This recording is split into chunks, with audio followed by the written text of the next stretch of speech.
estructuras que van a tener el propósito de eliminar los desechos corporales a través de la orina. Entonces, el sistema urinario va a poner como el gráfico ahí los riñones, los cálices y los UDPs, la vejiga y la uretra. Todo lo que están mirando es semejante en el varón y en la mujer, excepto en la última porción, o sea, en la porción que respecta a la uretra. La uretra masculina y femenina son totalmente diferentes en su estructura. Entonces, eso es lo que va a diferenciar. Lo demás es semejante para nosotros. Y hay algunas cosas aquí, algunos conceptos que son importantes a entender. ¿Sí? La mayoría de las personas saben que los riñones tienen una función importante. ¿Cuál es? La de eliminar todo el material desecho que hemos ingerido o que ha producido nuestro cuerpo. Entonces, desde ese punto de vista, chicos, los riñones son órganos sumamente delicados. Mucha gente no les da importancia, al corazón, a los pulmones, pero los riñones no. Y en Bolivia tenemos una alta tasa de pacientes que son dializados. La diálisis es una función que suplanta al riñón. O sea, máquinas están lavando la sangre para hacer lo que hace el riñón. ¿Entienden? Entonces es importante este tema, tanto como forma personal para ustedes como un material de saber que el riñón es así y también para poder después ustedes manejar el riñón. Entonces, otra función crítica del riñón es controlar los volúmenes y la composición de los electrólitos. ¿Qué es eso? Nosotros estamos ingiriendo todo el día, de una manera u otra, líquidos, ya sea en bebida, ya sea en agua, ya sea en té, café o la misma comida, la sopa que tomamos. Entonces ahí está ingresando a nuestro cuerpo líquido. Entonces el cuerpo debe manejar aquellos líquidos y la composición de los líquidos, porque no es agua pura lo que tomamos, sino que tiene solutos. Entonces, eso es el control de los electrólitos corporales. Luego, lo que sale también de nuestro cuerpo. En estos días, el día de ayer, por ejemplo, es un día sumamente caluroso, estábamos sudando todo el tiempo. Entonces eso es pérdida, ¿comprenden? También perdemos agua por la que estaba hablando. Si fuera un día frío hoy día, si fuera frío, estuviéramos botando vapor por la boca, porque se ve cuando la persona elimina líquidos. Entonces perdemos líquido por la transpiración, por la perspiración, por la respiración, por la orina, con los excrementos perdemos. Entonces, lo que hace el riñón. También esto del filtrado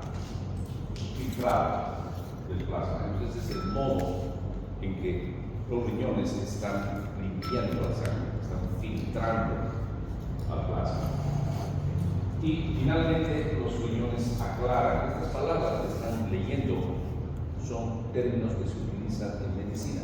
Aclaramiento, que es aclarar. Aclarar es un término que significa hacer que algo sea más parecido al agua, ¿no es cierto? Más transparente. Entonces nuestros riñones tienen la función de aclarar los líquidos corporales. Entonces este término va a ser usado en el futuro, lo van a usar ustedes tanto en fisiología como en la medicina. ¿Ya? Entonces se aclaran las sustancias no deseadas excretadas en la orina mientras devuelven las sustancias otra vez en el cuerpo.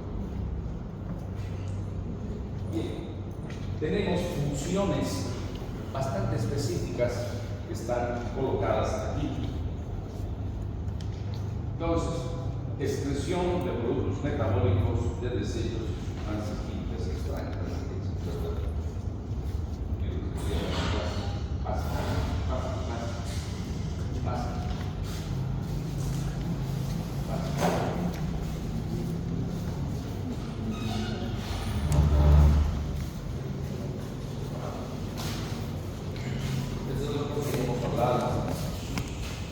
La regulación de la osmolaridad de los líquidos corporales, es decir, la concentración de la sal. Uno de los principales componentes de nuestro líquido es la sal. La sal no es producida por nuestro cuerpo. Nosotros tenemos que ingerirla, tenemos que buscarla. Los animales en la selva, en la que se está quemando, van y buscan sal porque sus cuerpos necesitan sal. Bolivia es uno de los grandes productores de sal. Tenemos sal literal. Entonces, esto de la osmolaridad es regulada por la concentración de sal en nuestro cuerpo. La regulación de la presión arterial. Nuestros riñones manejan nuestra presión arterial de dos maneras, en una forma lenta y en una forma rápida. Entonces, ellos están controlando constantemente nuestra presión arterial, de tal modo que nos mantenemos de pie, nos podemos recostar, podemos estar sin darnos cuenta, pero nuestros riñones están manteniendo nuestra presión a un nivel constante. Esto de la regulación del equilibrio ácido-básico lo hace juntamente con los pulmones. Los pulmones y los riñones están trabajando también para mantener un equilibrio que sea aceptable en el cuerpo. Otra de las cosas que hacen los riñones es esto: la producción de eritrocitos, es decir, los glóbulos rojos. Si tenemos los riñones mal, el riñón va a dejar de producir una de las hormonas principales en la estimulación de las células madre en el hueso para producir sangre, la eritropoyetina. Entonces, eso también hace el riñón. Además, secreción, metabolismo y excreción de hormonas. También tenemos hormonas que van produciendo en nuestros riñones. Por ejemplo, las hormonas que hacen que nosotros, los varones, tengamos la voz que tenemos o los pelos que tenemos, lo hacen los riñones. ¿Bien? Entonces ellos están controlando esa forma de hormonas. Además, la gluconeogenia. La gluconeogenia es un término que nos habla de la producción de glucosa. Nuestro cuerpo necesita glucosa para poder, como leña, cuando se echa leña al fuego para poder avivar las llamas. Entonces, la glucosa es el principal motor de nuestras células. Y el hígado es el principal receptor o acumulador de glucosa. Sin embargo, los riñones también van a producir glucosa en los momentos de necesidad. Cuando la persona está en ayuno, en un ayuno forzado y no puede ingerir alimento que produzca glucosa, y el hígado se ha vaciado de su glucosa, de sus reservas, entonces el riñón toma ese trabajo y empieza a producir azúcar en el cuerpo para mantener la energía. Entonces, por eso es un vistazo de lo que hacen los riñones en nuestro cuerpo. Esta es una descripción general de los riñones. Entonces, ellos están colocados en la pared posterior de nuestro cuerpo, de lo que llamamos el retroperitoneum. A esta altura ya deben saber ustedes qué es el retroperitoneum. El retroperitoneum es la parte posterior de la membrana que cubre toda nuestra cavidad abdominal y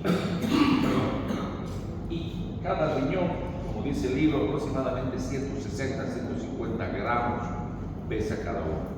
Si lo miramos, tiene el tamaño del puño de la persona. Más o menos ese es el tamaño de los riñones normales.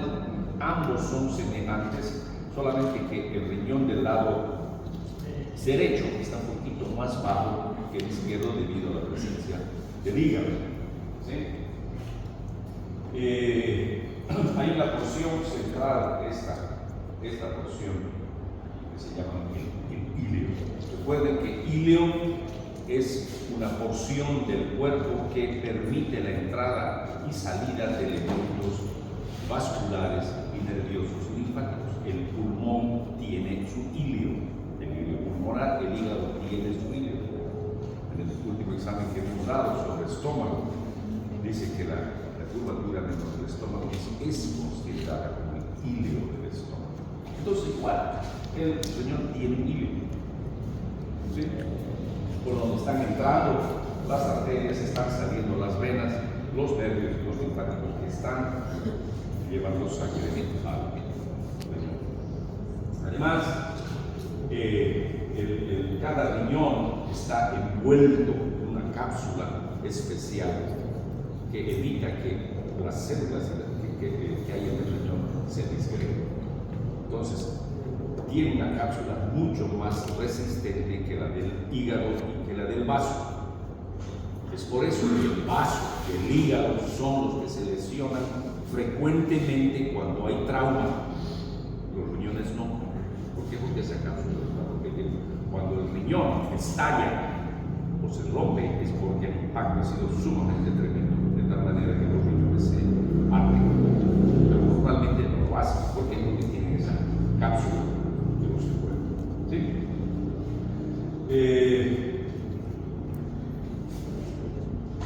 Bien, si cortamos a los riñones por la mitad, le tiramos un cortecito y vemos que los riñones van a tener dos porciones importantes, visibles. Una de ellas es esta que está en el contorno, de color más claro, se llama la corteza. Y otra porción central, más oscura, llamada la médula. Además, la médula va a presentar aproximadamente entre 8 a 10 estructuras semejantes a pirámides. Por eso se llaman las pirámides renales, porque tienen la forma de una pirámide, de tal modo que vemos su base en relación con la corteza y su vértice, que es la papila, hacia adelante. ¿Sí? Es bien simple esto. Bueno, vemos que cada una de estas pirámides está separada la una de la otra a través de estas paredes que van a separar cada una de las pirámides, más luego con más detalle.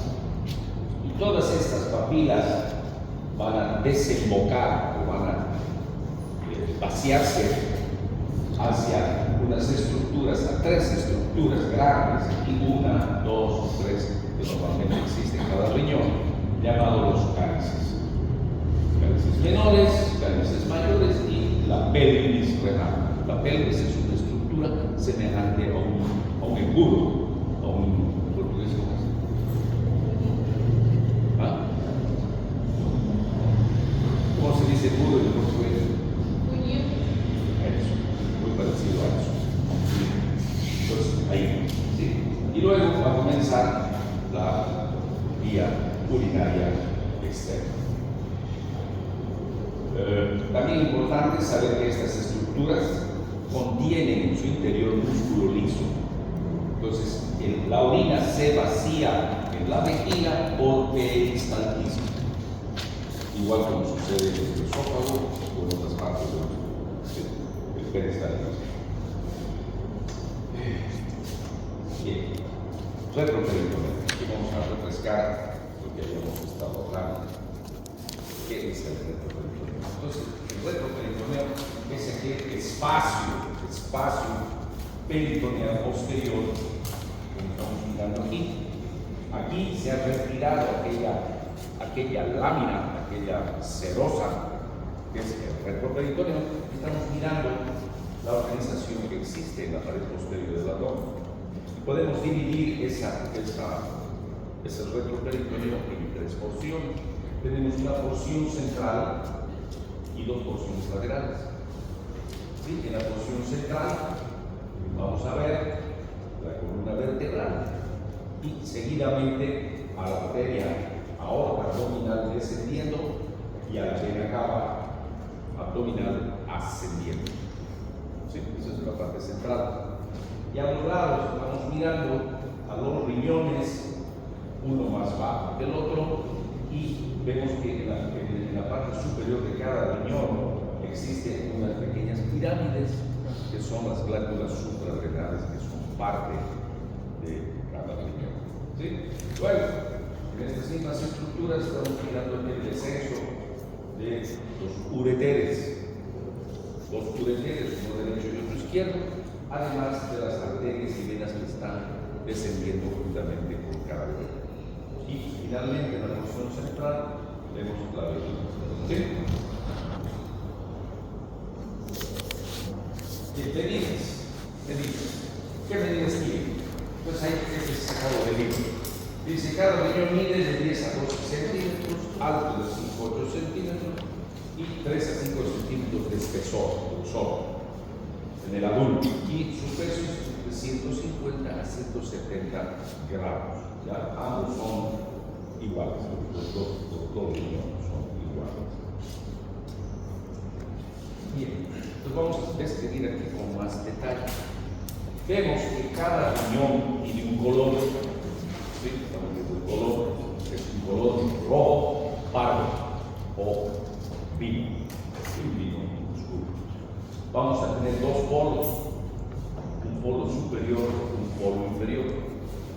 Vamos a tener dos caras, una cara anterior y una cara posterior. Generalmente la cara anterior es plana y la cara posterior es convexa. Además, tenemos en la parte central una excavadura que es el ilio renal, donde estamos viendo las estructuras que están entrando, que están saliendo del riñón. ¿Qué cosas entran? Entran las dos arterias renales, salen las dos venas renales y sale lo que es el ureter y la presencia de la pelvis renal. Es bien simple. Lo que cubre el riñón es la cápsula, una cápsula fibrosa. ¿Sí? Y en la parte superior estamos mirando las glándulas suprarrenales. Bien, los riñones tienen relaciones directas con muchos órganos. Entonces, en este gráfico, el autor está intentando mostrar que cada porción de los riñones son compartidas en la fosa renal. La fosa renal es un espacio especial que tiene el riñón, por eso esta clase es importante, porque deben saber eso. Porque es útil en la clínica, es útil en la cirugía, es útil cuando la persona está en trauma. Debemos saber cómo se actúa para poder auxiliar y poder actuar sobre el riñón y evitar echarle. Entonces, ustedes están mirando aquí unas áreas de colores y vemos que en la parte superior en el riñón del lado izquierdo, vemos que la 11ª costilla está en relación directa con el riñón. Entonces, cuando hay impactos en la parte posterior de la columna o de la espalda, uno más o menos dice qué parte puede estar dañada del riñón. ¿Entienden? No siempre es la parte anterior del cuerpo la que se lesiona, también la parte posterior. Entonces, de este modo uno sabe.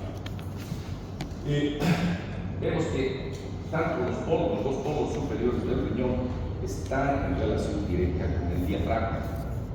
Tienen que recordar que el diafragma desciende hasta L3 y L2, dependiendo del lado. Vamos a mirar a los pilares del diafragma. Entonces el diafragma por delante está en el apéndice sifoides, pero por detrás va así, como una cúpula, ¿no es cierto? Entonces eso es lo que estamos hablando del diafragma. Bien, entonces aquí estamos mirando un riñón. Es un dibujo del doctor Netter, ahí está, y él nos habla de que por fuera tenemos la cápsula fibrosa y todo esto que estamos mirando se llama el parénquima renal, así como decimos parénquima hepático, parénquima cardíaco, que tiene que ser tejido. Entonces, el parénquima renal va a presentar dos porciones. Uno, la corteza, de color más claro, y en la porción central, la médula. ¿Sí? Hemos dicho que la médula va a presentar estas formaciones denominadas las pirámides renales. Y entre pirámide y pirámide tenemos unas porciones que dividen cada una de estas estructuras. ¿Sí? Se llaman las columnas renales de Bertin. Entonces, estas son las columnas renales. Entre pirámide y pirámide, las columnas de Bertin. Y cada una de estas pirámides se llaman las pirámides de Malpighi. Son sus nombres epónimos. ¿Sí? Luego, ¿cuántas pirámides tenemos? Entre 5 a 10, más o menos, pirámides tenemos. ¿Sí? Y cada una de estas pirámides está constituida por una porción final denominada la papila, que va a terminar en estos pequeños como copas de vino, ¿sí? Llamadas los cálices renales. Esos cálices son más pequeñitos y que van a desembocar en otro cáliz mayor. Entonces a ellos los llamamos cálices menores y cálices mayores, y luego el bacinete es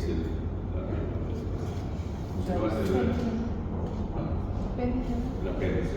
Exacto. Entonces, todas estas porciones son importantes porque ahí es donde se forman las piedras, los cálculos. Muchos de ustedes han tenido que escuchar sobre la arena renal, piedras renales. Muchos de ustedes tal vez tienen cólicos renales. Sí, te vas. Sobre los cálices renales tiene una, digamos, se puede contraer y casi. ¿Contraerse? Por los cálculos renales, digamos, porque si hay personas que votan cálculos renales. Sí, porque hemos dicho que estas estructuras tienen músculo liso. Entonces, al contraerse, van a expulsar los cálculos. Mucha gente produce cálculos de forma natural y están eliminando el orina.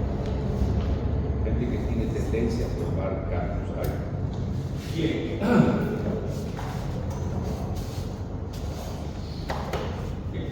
Entonces, una cosa importante, que cada una de estas columnas, de las columnas que estamos mirando, van a discurrir o van a viajar las arterias que van a entrar al riñón y que en última instancia son las estructuras que necesitan ustedes más después saber bien cuando estén haciendo fisiología. Bien, cada riñón está colocado en una aula, en un espacio propio, que es la célula renal. Si nosotros buscamos a la célula renal por fuera, la vamos a encontrar exactamente debajo de la última costilla, esa zona, tocando, y que los médicos tocamos o le golpeamos al paciente cuando nos manifiesta síntomas urinarios, cuando hay algún. Realmente las mujeres son las que tienen mayor infecciones urinarias que el varón. Entonces, el explorar con el puño, que se llama la puño percusión, estamos golpeando la fosa renal para poder encontrar algún problema dentro de los riñones. Ambos riñones poseen, aparte de la capa que hemos hablado, van a tener esto que es de color rojo, que es la fascia renal. Entonces, esta fascia renal está envolviendo al riñón y está constituyéndose en medio de fijación. Entonces, la fascia renal es un medio de fijación para el riñón en su lugar. Y una cosa interesante, que en el lado derecho, la fascia renal asciende y sube hasta cubrir por encima de la glándula suprarrenal. Pero en la parte inferior, entre la glándula suprarrenal y el riñón, hace una división. ¿Sí? Entonces, cuando el riñón desciende, porque la persona se ha puesto delgada, muy delgada, que ha perdido el medio de sujeción, que es la grasa. Hay una grasa que alrededor que está sujetando el riñón. Pero a veces hay personas que están en inanición, que no comen, Entonces esa grasa se pierde y el riñón desciende, pero la glándula suprarrenal no. ¿Por qué? Porque existe una lámina aquí que está sujetando a la glándula suprarrenal. Eso es importante. Así por ejemplo. Otra cosa que la cápsula renal en la parte anterior, en el lado izquierdo, está reforzada. Por eso es una fascia dependiente del intestino. En el lado izquierdo, entonces vemos la semejante estructura de un globo ascendiendo, y una cosa importante es que por delante esta se llama la fascia de Gerota y la de atrás se llama de Sudeca. Ahí está bien. Van a leer. La de delante se llama fascia de Gerota y la de atrás se llama fascia de Sudeca. ¿Ya? Voy a repetir. Bien. Aquí se ha hecho un corte transversal de la parte donde está ocupado el riñón. Estamos viendo ciertas estructuras. Podríamos subir un poquito por favor para quiero quitar ese lado aquí. Sí, subiendo el lado para que se participe. El libro se me puede empezar a bien.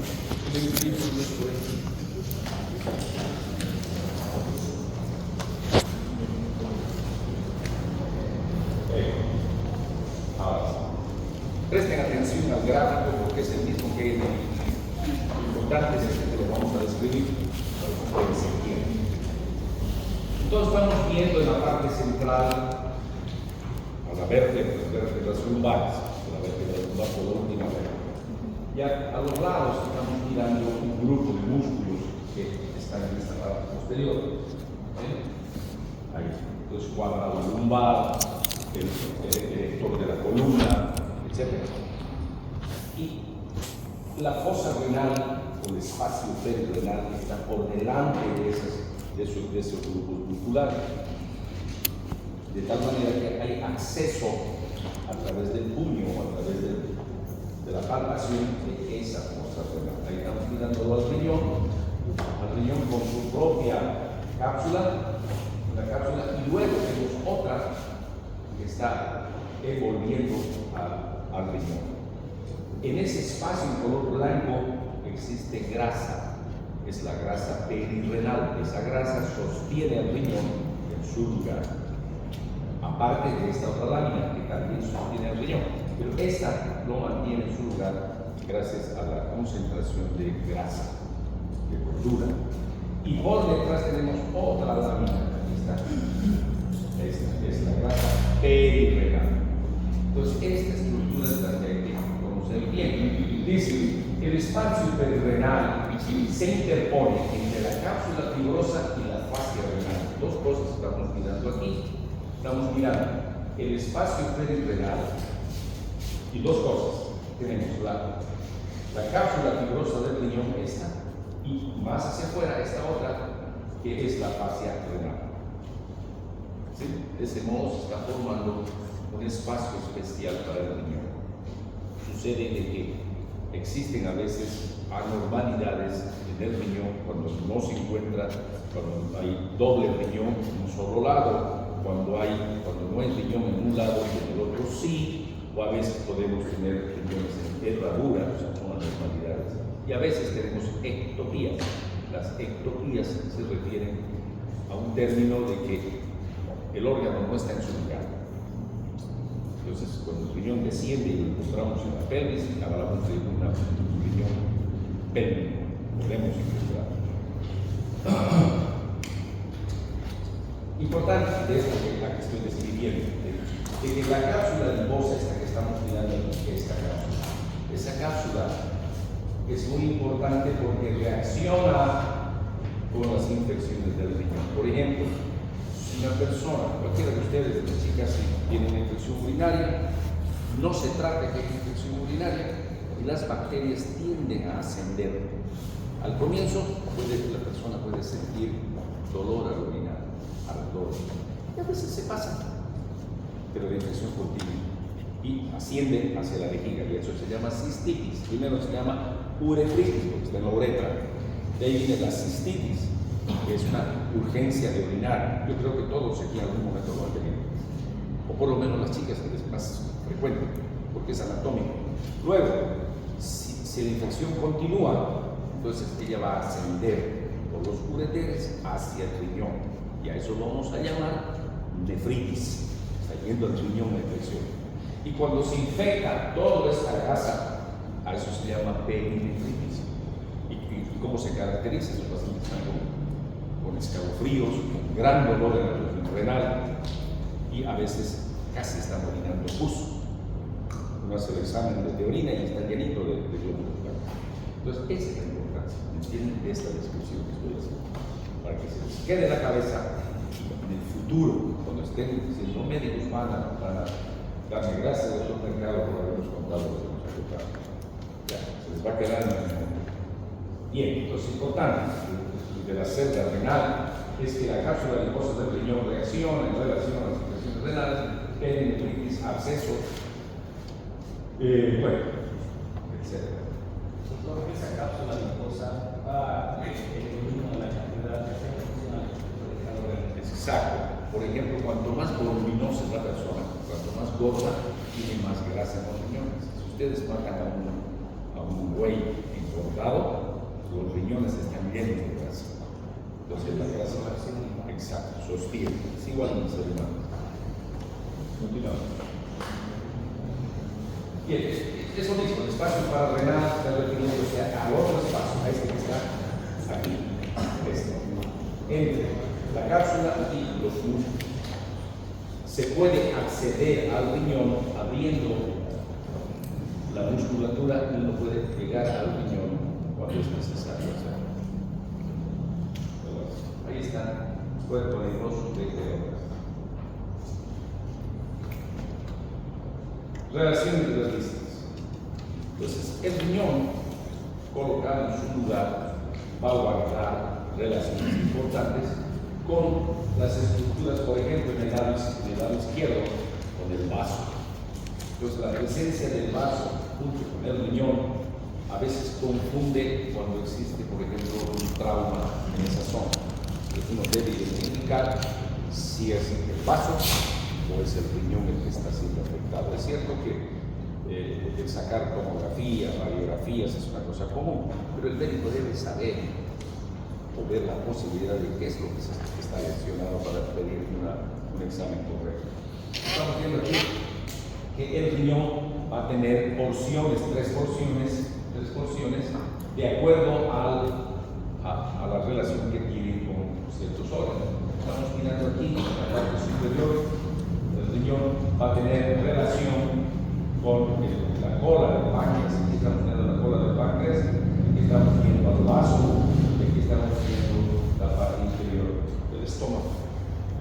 Luego, por debajo del colon, el riñón va a tener relación con la flexura del colon, la flexura izquierda del colon.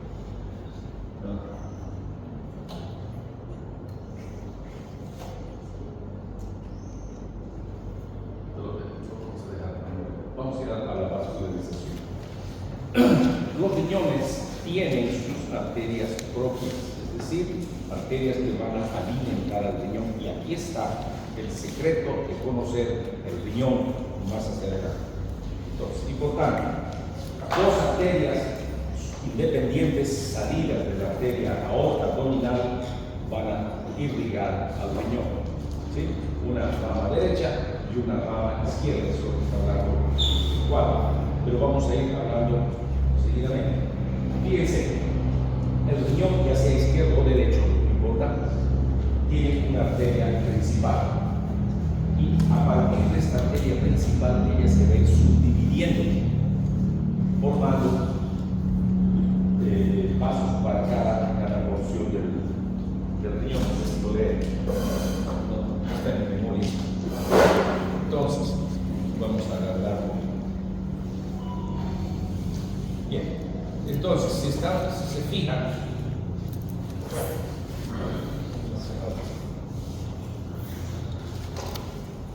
entonces, la arteria renal, tanto izquierda como derecha, va subdividirse en ramas. Estamos mirando aquí esta rama. Entonces la arteria renal, y ahí vamos a observar estas ramas: arteria segmentaria superior, media e inferior. Vamos a tener una rama segmentaria superior, una rama segmentaria media y una rama segmentaria inferior. Ellos van a continuar su viaje y al llegar a las columnas de Bertin, o sea, a esas columnas, ¿sí? A estas columnas vuelven a subdividirse y nos van a dar estas arterias interlobulares, arterias interlobulares o interlobulares. Y cada una de ellas va a penetrar en cada columna y vuelve a subdividirse para ofrecerle al riñón, adentro del riñón, pequeñas arterias. Y así se van subdividiendo. Vamos a ver cómo lo hace para llegar a lo que debemos llegar.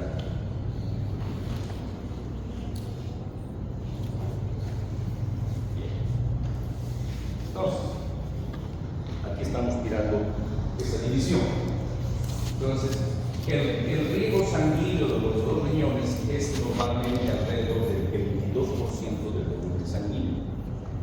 Entonces, nuestro volumen sanguíneo de 5 litros se va a dividir, dando tanto para el corazón, tanto para el cerebro, tanto para los intestinos. Entonces, la sangre se distribuye y el 22% le corresponde al riñón, que es una cantidad muy poca, ¿entiendes? 22%. Y del gasto cardíaco aproximadamente 1100 ml. De los 5000, 1100 ml apenas llegan al riñón.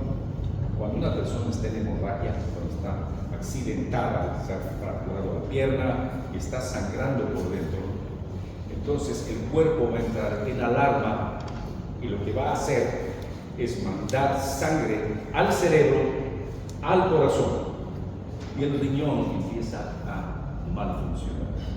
¿Por qué? Porque no va a recibir la sangre que necesita. Porque eso es lo que hace el cuerpo, le manda oxígeno al corazón, porque el corazón es el que necesita ese instante, que está en alarma, entonces necesita volumen de sangre. ¿Comprenden? Entonces el riñón va a empezar a sufrir. ¿Por qué? Porque lo que está recibiendo es menos de lo que debe recibir. Entonces esas son las cosas que hay que tener en cuenta cuando sucede un accidente y la persona está perdiendo sangre, se está yendo en sangre, se está en hemorragia. Entonces hay que proteger ese riñón. Y lo primero que se ve cuando una persona ha tenido, por ejemplo, una hemorragia masiva es que deja de orinar. ¿Cómo lo saben los médicos? ¿Cómo lo ven orinar al paciente? Porque se le hace si una persona llega traumatizada y inmediatamente se le pone sonda, una sonda. ¿Para qué? Para medir el volumen urinario. Y la enfermera dice: doctor, no está orinando el paciente. Entonces ahí hay que meterle líquidos para evitar que ese riñón se lesione. Entonces son las cosas importantes. ¿Sí? Bien. Entonces, la arteria renal, no importa si es derecha o izquierda, entra en el riñón a través del hígado, eso ya lo sabemos, y se ramifica, va dando ramas. La arteria interlobular, luego arterias axiformes, luego arterias interlobulares, también denominadas arterias radiales, y la arteriola aquí nos detenemos y empieza la arteriola aferente. Al llegar a esto, ya la arteria es microscópica, es decir, necesitamos mirarla con un microscopio. Entonces, aquí empieza esto. Esto que están mirando es una unidad, es la nefrona. Aquí es donde se produce la orina, aquí es donde se produce la absorción, la reabsorción y toda la eliminación de tóxicos y todo. Aquí. Ahí está el secreto del riñón.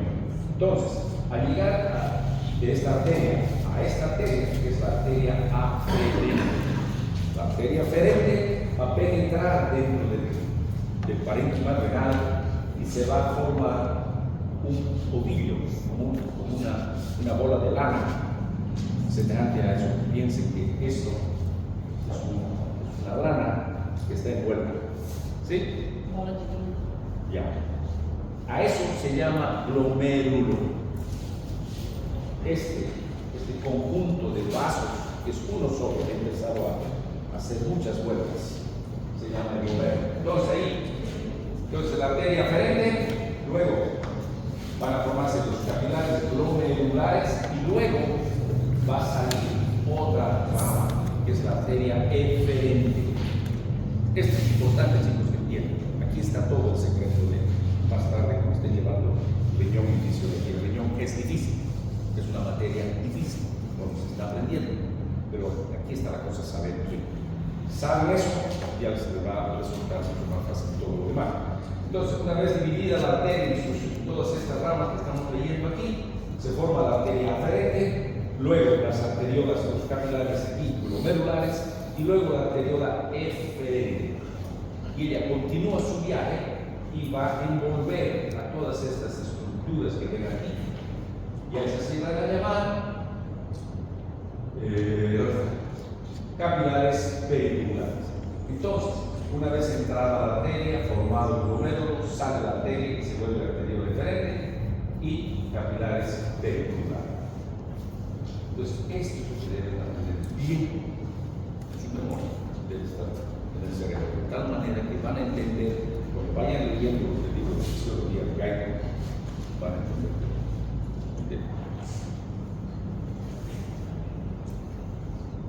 Fíjense cómo es un riñón donde se le ha sacado todo el tejido y nos queda solamente las arterias, llenito de vasos. ¿Sí?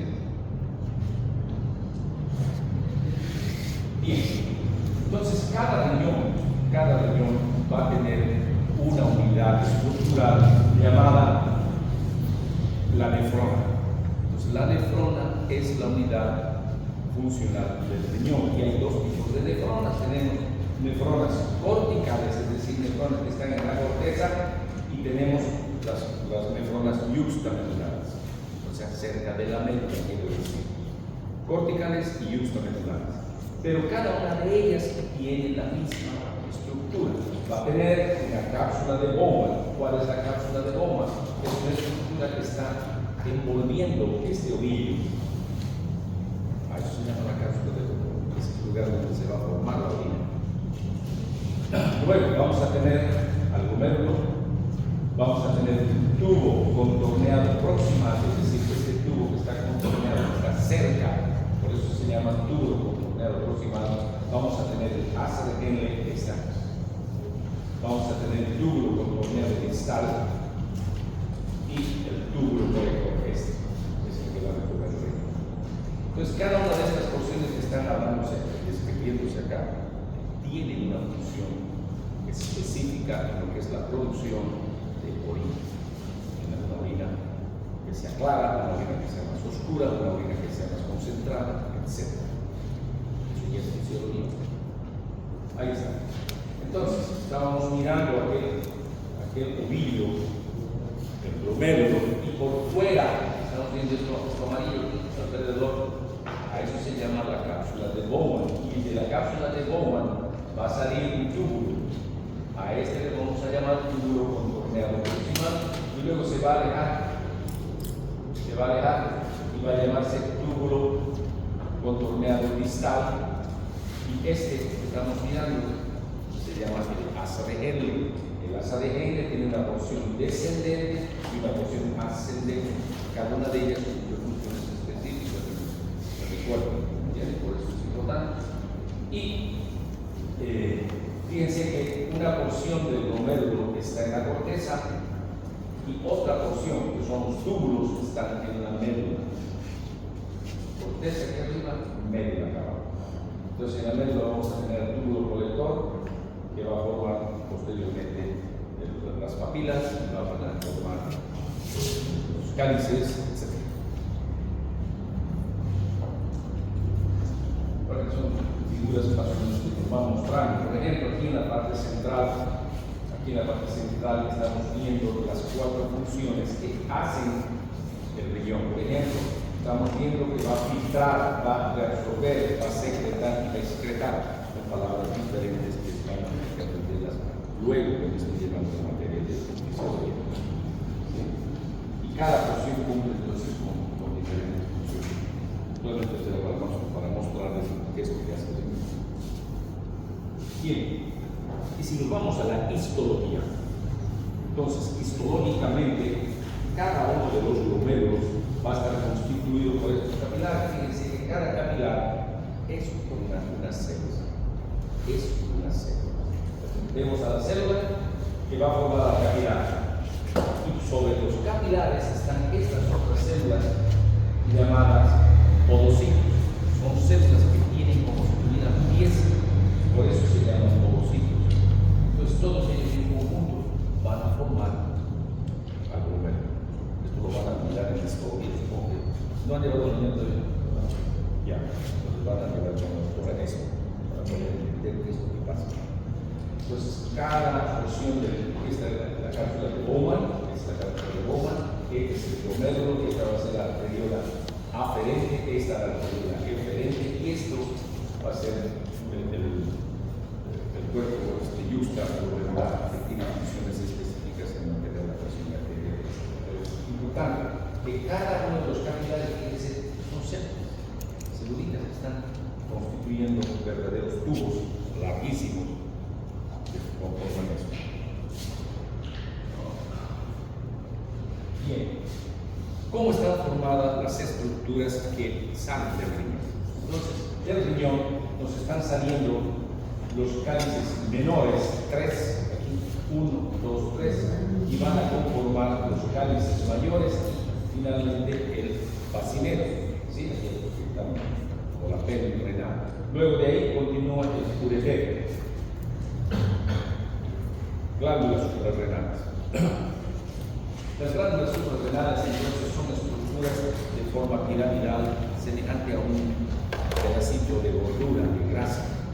Así, tienen forma de una pirámide, pero una vez abiertas, ellas también tienen una corteza y una médula. Y la corteza va a producir, la corteza va a producir hormonas esteroideas y la médula va a producir células adrenérgicas, es decir, células que van a actuar en la construcción y en la vasodilatación de nuestros vasos sanguíneos. Entonces, estas estructuras son sumamente importantes en nuestro cuerpo. Aquí se van a formar los corticoides, son antiinflamatorios naturales que tiene nuestro cuerpo. Nuestro cuerpo tiene antibióticos, tiene analgésicos, tiene antiinflamatorios naturales que producen nuestro cuerpo. Y en las farmacias se venden los medicamentos que suplen aquellas cosas que nuestro cuerpo no produce.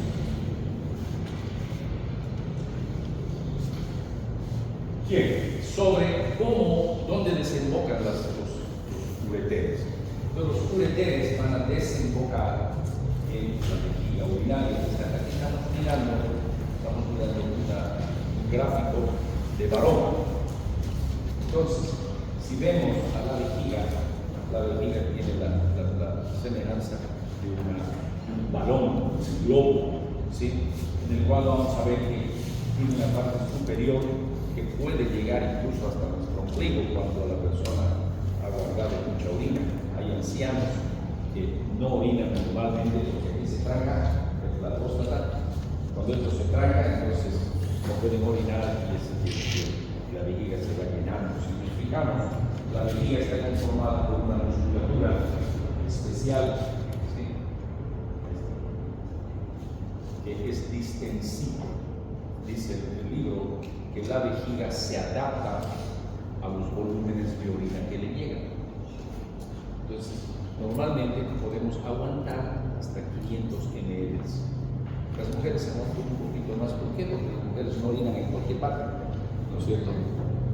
Las chicas necesitan sentarse y los hombres no. Entonces, desde ese punto de vista, las mujeres se aguantan más. Hay chicas que están toda la mañana aquí y llegan a sus casas y orinan, le da miedo, ¿no es cierto?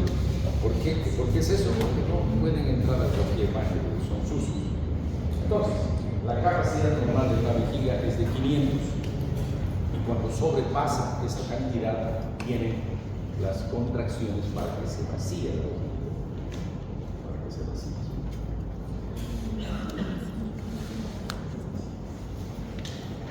Antes de continuar hablando de la vejiga, vamos a hablar de los ureteres. Los ureteres están de color verde. Ambos están descendiendo en la pared posterior del abdomen. Por tanto, ellos van a tener 3 porciones. ¿Ven? Estamos hablando de los ureteres. Cada ureter tiene una porción abdominal, una porción pelviana y una porción intramural. Cada uno tiene entre 30 a 35 centímetros de longitud, cada ureter. Hagan de cuenta que es esa pajita que usamos para tomar la cola. Piensen en eso, que es igualito. ¿Ya? Entonces, tenemos los canutos entre 30 a 35 centímetros. El izquierdo es un poquito más corto que perdón, es más largo que el otro. ¿Ya? Tiene 2 estrecheces cada uretero, tanto derecho como izquierdo, una estrechez pielo-ureteral y una unión útero-vesical. Es decir, luego atrás, y para atrás.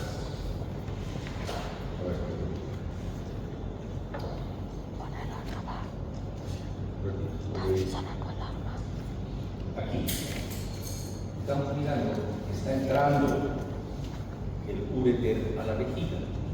Entonces, esta es una de las estrecheces intramural. Y la otra, la vamos a mirar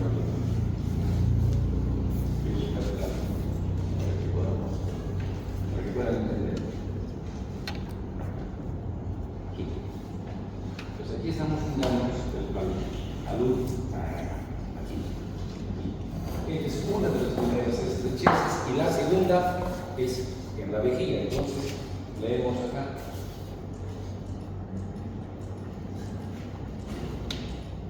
Dice, estrecheces en la unión pielo-ureteral hacia arriba y en la unión útero-vesical. ¿Qué anomalías podemos encontrar en los ureteres? Ahí están anomalías que podemos encontrar. Podemos encontrar ureteres dobles, hay personas que tienen 2 ureteres en un lado. Y ¿saben qué importancia tiene esto? A veces los papás llevan a los bebés al pediatra porque el bebé tiene constantes infecciones urinarias. No se sabe. Pero si ustedes recuerdan que la anatomía es así y la presencia de 2 ureteres es causa de infecciones urinarias normales. Si ustedes recuerdan esto, van a ver los pediatras les rompen la cabeza porque no se acuerdan que podemos tener 2 ureteres y esto es causa de infección urinaria en el bebé. ¿Cuál fue la solución? ¿Interviene quirúrgicamente? Se interviene quirúrgicamente, se retira el que no funciona, está de más. ¿No? Tenemos ureteres dobles, tenemos ureteres bífido, que quiere decir que en un mismo riñón están saliendo 2, pero están terminando en un solo uretero. Aquí son dobles, aquí es uno, bífido, y tenemos el otro, que son los mega ureteres, que son muy grandes. Todas esas son anormalidades. Y estas anomalías se explican por el desarrollo embriológico del ureter a partir del brote yuxtacloacal del conducto mesométrico o de Wolff. Esa es lo que explica por qué aparecen los ureteres. Sería bueno que le pregunten al doctor ¿qué se llama? Al doctor Navarro esto. Son las cosas que ¿no? Bueno. Pregúntale, doctor, ¿cómo es eso? Sí, de buenos Bien, cada uno de los ureteres está conformado por esto: 3 túnicas, una adventicia, una muscular y una mucosa. Chicos, cuando estén haciendo riñón en histología, ¿no? Claro que lo entienden con la recta. Entonces, eso es importante ver. Túnica, adventicia muscular y mucosa. Fíjense que la túnica muscular tiene 3 músculos: circular, longitudinal interno y longitudinal externo. Esto que les he anotado, ahí está en el libro, pero es importante. ¿Por qué? Porque aquí estos músculos son los que forman los esfínteres que tiene la vejiga, por la cual no nos orinamos en cualquier momento. Para que lo quieran entender al saber esto.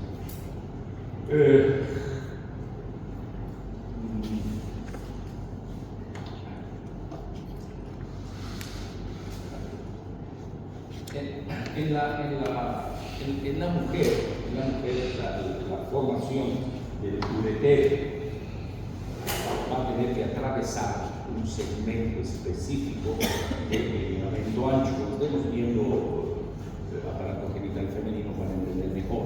Pero, ¿qué sucede? Que el varón no tiene esto. Entonces, en la mujer, los ureteres descienden por las paredes posteriores y van a atravesar un ligamento que hay acá, que se llama el ligamento ancho. Entonces, en su descenso, el ureter está en contacto muy íntimo con la arteria uterina.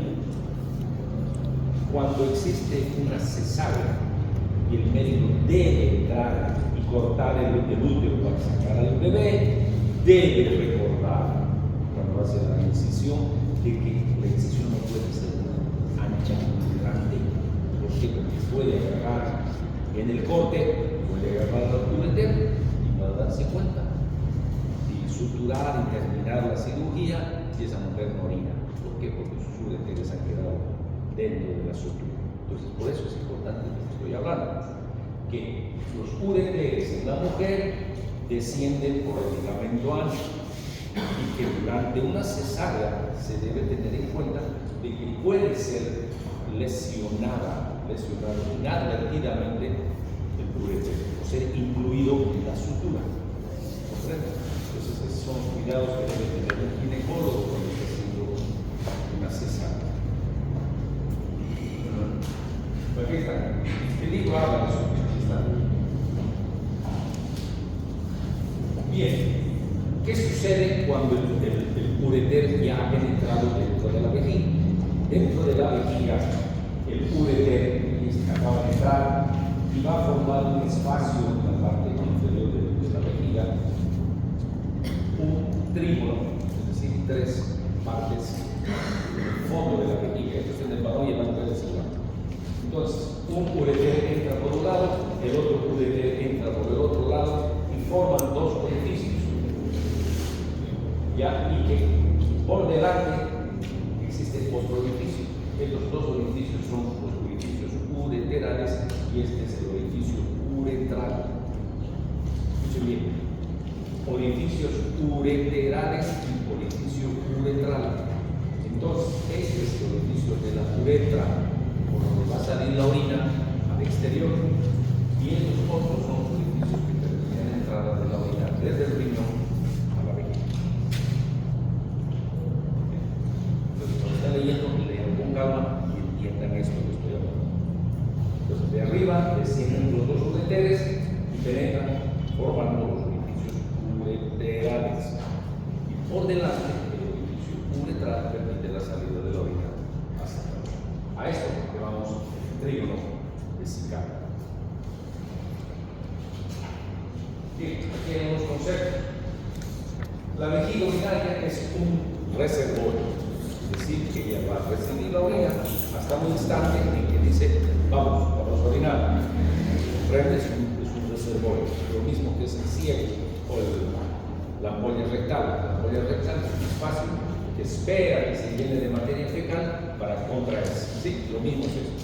Entonces, cuando la vejiga está vacía, está en vacuidad, la vejiga es plana, así como la ven, plana. Pero cuando ella está llena, entonces se convierte en un balón. Que puede ser palpable, visible, lo podemos mirar.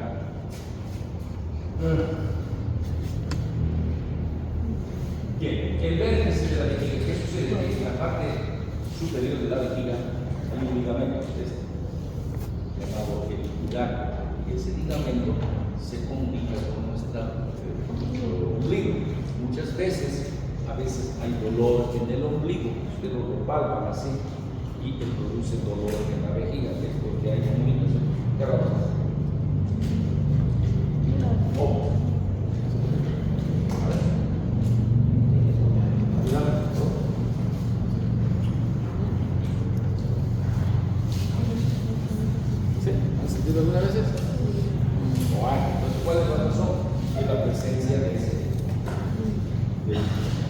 ligamento llamado uvulario, que en la etapa embrionaria sirve para comunicarse con la vejiga y llevar sangre.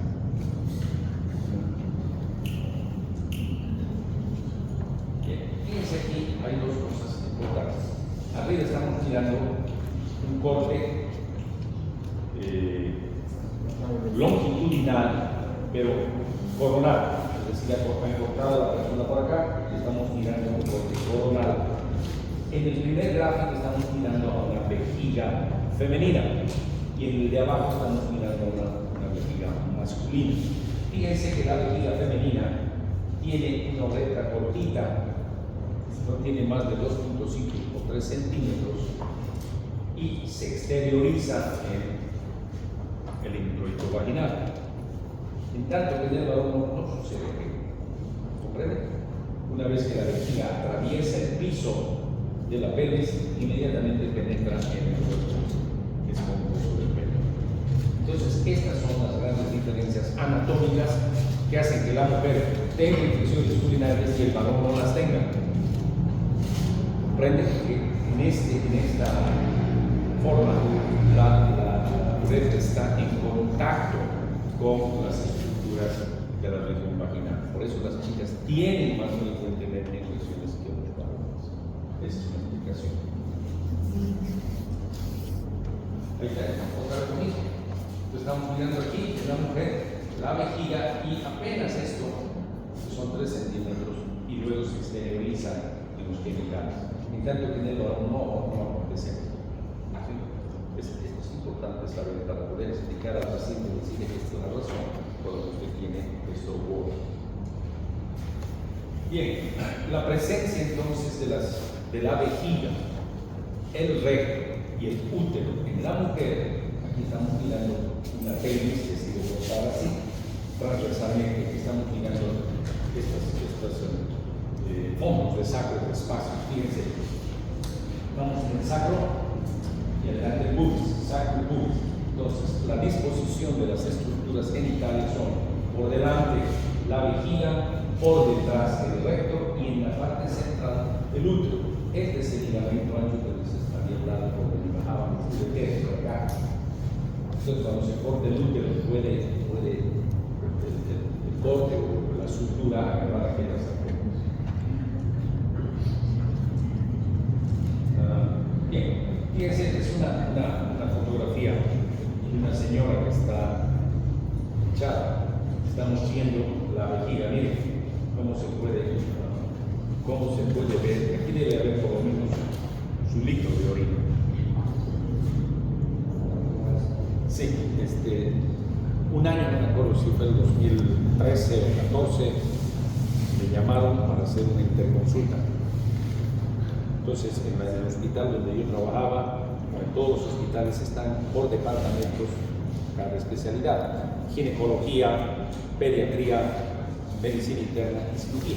Entonces viene el interno, un médico jovencito, y dice: doctor, necesitamos que ustedes vengan a ver un paciente en la sala de medicina interna. Fui y el médico interno, joven también, me dice: doctor, tenemos un paciente y tiene un tumor.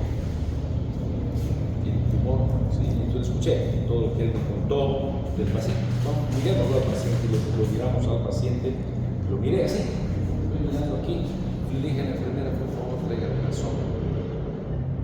Claro, el doctor dijo: no le vamos a hacer una ecografía, no, vamos a hacer una sonda. Metimos la sonda y desapareció el tumor. ¿Entienden? Simple. Primero hay que pensar más simple. Siempre tuvimos que dar cuenta. Estaban dos amigos de medicina, dos chicos que estudiaban medicina. En su cuarto estaban estudiando una noche cuando escuchan. Y el uno al otro le dice: ¿tú qué crees que es eso? Entonces el compañero le dice al otro: me parece que es una cebra. No, le dice: eso no parece cebra. A mí me parece más bien, le dice, antílopes. Y así empiezan a discutir los dos. Que si eran cebras, que si eran antílopes, que si eran un elefante, no sé qué, el sonido. Y le dice: bueno, ¿y por qué no miramos? Y salen y miran y era un burro.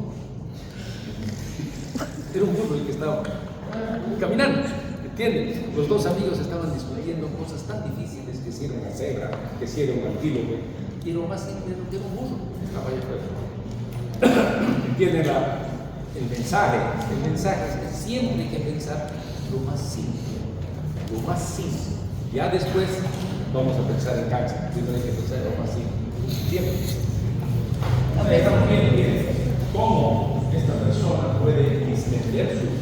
Cuando esto sucede muy frecuentemente a los ancianos, más que a la gente joven.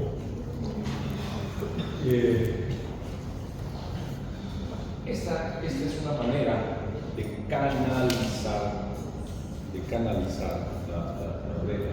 Fíjense que en los bebés, esta es una bebita que se le está metiendo una aguja, ¿no? Su abdomen. Esta es la manera en que se toman las muestras de los bebés. Cuando no se encuentra la causa de la fiebre, se han hecho exámenes, se han hecho todas las cosas, entonces lo primero que se hace es esto: se le balancea al bebé, se le limpia bien y se le pone una jeringa y se saca una orina así para hacer el examen. Igual la canalización femenina, la canalización masculina. A esto se llama talla vesical. Muchas veces no se puede lograr meter una sonda, principalmente en los varones. No se puede lograr una sonda con muchas dificultades, entonces se hace esto. A esto se llama talla vesical. Podemos usar la vejiga de afuera hacia adentro y obtener orina. También hay que recordar que no es bueno viajar con la vejiga llena de orinas. Porque un vuelo, un accidente en el carro, lo primero que explota es la vejiga. Yo he visto varios chicos, varios jóvenes con explosión de vejiga porque se aguantaron en el viaje, no orinaron como debían hacerlo y un accidente puede hacer que la vejiga se explote. Tipos de sonda, fíjense que es muy interesante para que descansen. Esta es la sonda de Foley. El doctor Foley, en el siglo XIX, inventa esta sonda, pero se olvida de registrarla. En los Estados Unidos la gente cuando descubre algo, inventa algo, va y lo registra para que sea dueño. Pero él se olvidó registrarla y le dio a la Goodyear para que le fabricara esta sonda, y la Goodyear se la fabricó y la Goodyear la registró. Sí, la registró como de él. Han pasado 100 años de luchas hasta que la sonda lleva el nombre del doctor Foley, pero no es de él, sigue siendo de la Goodyear. Entonces cuando descubren ustedes algo, anoten a su nombre. Canciones, un montón de cosas. Ahí están ganados los carros que se han ganado a esa caoma. Igual el jugo del Valle no había registrado la botella de vino, pero no se vino por la prueba, sino el cartón de Valle. ¿Qué cosas se usan para hacer una sonda? Estamos mirando aquí, hay dos tipos de sonda: la sonda Foley y esta es la sonda de pero ¿qué es lo que sucede con esta sonda y esta? Que la sonda Foley tiene un balón en la parte final. Entonces este balón se llena de agua tibia. El médico o la enfermera carga el balón, se pone la sonda, carga el balón y lo llena de líquido. Después estira la sonda para que ella quede sujeta dentro de la sonda. Ya vas a aprender a hacer eso, pues,